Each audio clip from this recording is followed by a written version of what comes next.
Bonjour, je suis Chami Mosseni de l'Église de la Victoire et j'ai le bonheur de vous présenter aujourd'hui le tout nouvel ouvrage du pasteur Joel Spinks intitulé « Vous êtes richement bénis ». Alors, un des sujets abordés dans ce livre, c'est l'esprit de pauvreté. Vous savez, Dieu n'a jamais voulu que nous vivions dans le manque. Mais le diable, au contraire, veut que l'Église ignore tout ce qui concerne l'œuvre de la rédemption. Le diable veut que l'Église soit pauvre, qu'elle soit limitée, qu'elle soit inefficace dans sa mission.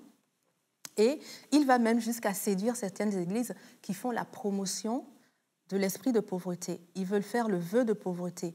Et ça, c'est complètement contraire à la volonté révélée de Dieu.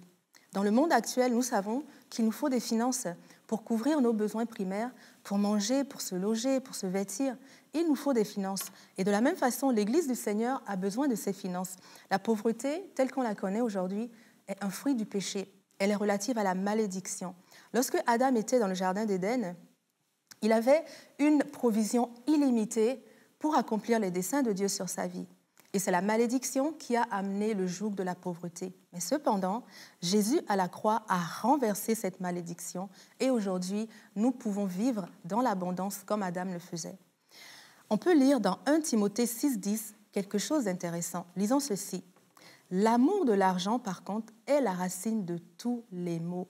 Et quelques-uns, en étant possédés, se sont égarés loin de la foi et ils se sont jetés eux-mêmes dans bien des tourments. » On lit ici que c'est l'amour de l'argent qui est un problème. L'argent et l'abondance financière, c'est souhaitable, c'est même biblique, mais l'amour de l'argent n'est pas souhaitable. Dieu est notre seule source. On va lire dans Hébreux 13 au verset 5, « Ne soyez pas attachés à l'argent, soyez contents de ce que vous avez. » En effet, Dieu lui-même a dit « Non, je ne te laisserai pas, je ne t'abandonnerai pas. » Dieu est notre source et nous devons nous réjouir de ce que nous avons. Nous devons rendre grâce et être heureux car nous savons que nous sommes des canaux de bénédiction. Nous sommes bénis pour être bénis.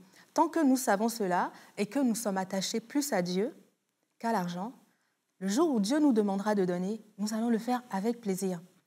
Parce que nous ne sommes justement pas attachés à l'argent. Nous sommes simplement des administrateurs des biens que Dieu nous a légués sur cette terre. Dieu bénit selon l'alliance qu'il a établie avec nous.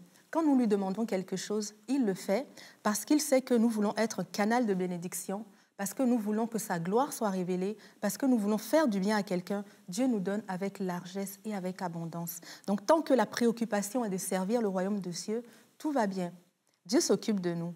Nous sommes vraiment bénis pour être une bénédiction. Et la vraie richesse, mes frères, c'est d'avoir assez de moyens pour pouvoir accomplir les desseins de Dieu sur notre vie. Si vous voulez en savoir davantage sur l'esprit de pauvreté, vraiment, je vous encourage à lire, à vous procurer cet ouvrage. Vous êtes richement bénis, vous allez le trouver dans la boutique du site web de l'Église de la Victoire. Et si vous voulez connaître d'autres enseignements du pasteur Joel Spinks, rendez-vous sur la page YouTube de l'Église de la Victoire. D'ici là, sachez que vous êtes richement bénis.